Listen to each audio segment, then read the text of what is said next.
ស្ដីអ្នកនរគ្នាស្វាគមន៍មកកាន់វីដេអូថ្មីថ្ងៃនេះពួកយើងចេញទៅក្រៅទៀតហើយគឺទៅរកអីញ៉ាំនៅខាងក្រៅហើយនឹងទិញរបស់របរប្រើប្រាស់បន្តិចបន្តួចដើម្បីទុកហូបនៅពេលដែលពួកយើងធ្វើការហើយនៅក្បែរវីដេអូពួកយើងបានធ្វើដំណើរតាមផ្សារថ្មីដើម្បីវាងទៅរកកន្លែងដែលពួកយើងត្រូវទៅទិញអី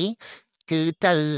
ម៉ាត់ចិនមុនអ្នកគ្នាប៉ុន្តែទៅលើកនេះពួកយើងទិញអីវ៉ាន់តិចតួចទេព្រោះដោយសារតែពួកយើងចង់ហូបមីអញ្ចឹងណាចឹងក៏ឆ្លៀតទៅផ្សារនឹងបន្តិចហើយអ្នកនរគ្នាមើលមេឃដឹងស្រាប់ហើយនេះភ្លៀងតាំងពីព្រឹកមកដល់ល្ងាចគិតថាបានទៅណាទេថ្ងៃនេះប្រហែលជានៅក្នុងបន្ទប់រហូតហើយតែចៃដល់នេះពេលល្ងាចវារាំងឥឡូវនេះពួកយើងបានចូលមកដល់ក្នុងហាងអ្នកនរគ្នាហើយអ្នកនរគ្នាឃើញក្បាលវីដេអូនេះទាំងអស់នេះគឺជាប្រភេទទឹកផ្លែឈើអ្នកនរគ្នាហើយនេះគឺប្រភេទយ៉ាអ៊ូញ៉ាយ៉ាអ៊ូខ្ញុំមករកមុនណាប្រភេទជាដបហ្នឹងព្រោះសារតែឃើញគេតែងតែវិខ្ជូតបានដកបានអីទុកដាក់ទឹកទុកដាក់កាហ្វេក៏សម្រាប់ចិត្តថាមកម្ដងទៀតឥឡូវបានឃើញមែនហើយទាំងអស់នេះគឺជាប្រភេទដែលពួកយើងធ្វើដាក់ hot pot អីនឹងគ្រឿងគេដាក់ hot pot ឥឡូវក៏សម្រាប់ចិត្តថាមកមើលមីពួកគោម្ដងយើងមកថ្ងៃនេះគឺមកទិញមីឥឡូវពួកយើងបានរកឃើញនេះគឺយកមីនឹងមួយកញ្ចប់ដើម្បីធ្វើការឆ្លងហូបពីនេះព្រោះបើយកអាធំគេទៅហូបអត់អស់ហើយហូបអត់អស់ហើយឥឡូវយកតែមួយសិនហើយក៏ដើរទៅមើល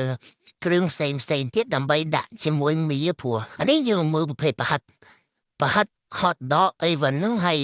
ធ្វើមកពួកយើងក៏មើលទឹកនេះប្រភេទយ៉ាអ៊ូដែលខ្ញុំចាំទិញមួយនៅលើនេះបានមកជួបហើយគឺវាចំណេញមែនតើអ្នកគ្នាតែយ៉ាអ៊ូហ្នឹងមួយកំប៉ុងតម្លៃត្រឹមតែ2ដូចជា$2ហើយយើងចំណេញបាន10ទឹកអានេះក៏ប្រភេទទឹកដោះគោដែរអ្នកនរគ្នាកុំឆ្មានតែអាហ្នឹងប្រភេទកំប៉ុងទឹកដោះគោកូនខ្មែរមិនមែនអ្នកគ្នានឹងប្រភេទទឹកដោះគោសម្រាប់មនុស្សពេញវ័យហូបបានដូចគ្នាហើយមកកន្លែងនេះគឺប្រភេទចំហួយមានទាំងចំហួយមានទាំង hot dog ឥឡូវនេះក៏ពួកយើងបានទិញមើលទៅដូចជាគ្រប់អីវ៉ាន់អស់ដែលពួកយើងត្រូវការហើយក៏យកអីវ៉ាន់ទាំងនោះដើម្បីទៅធ្វើការគិតលុយហើយតែវ៉ាន់ច្រើនអ្នកនរគ្នាប៉ុន្តែចំពោះតម្លៃវិញគឺមិនសូវថ្លៃប្រហែលតែអ្នកនរគ្នាវ៉ាន់ឡើងមកច្បងតែអ្នកនរគ្នាមើលបានគឺអស់ត្រឹមតែ$10ជាប៉ុណ្ណោះ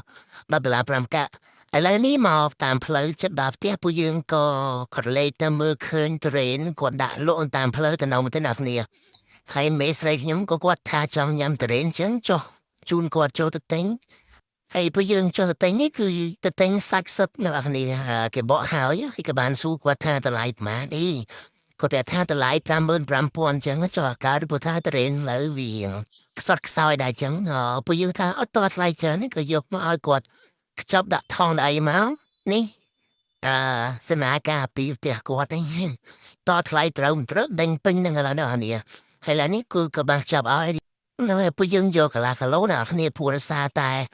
ហូបតែមេស្រីខ្ញុំទេខ្ញុំvẫnគឺមិនសូវជាចូលចិត្តប្រហែលតែរឿងត្រេនហ្នឹងតែចំពោះគាត់គឺចូលចិត្តខ្លាំងមែនតើអ្នកគ្នារឿងត្រេនអីហ្នឹងមួយហ្នឹង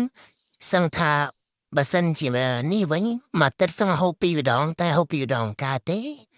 ពវបាយជាមួយនឹងដំបិលកន្លះខែឡើយហើយឡើយនេះគឺពួកយើងតែងត្រេនហើយក៏ចូលមកដល់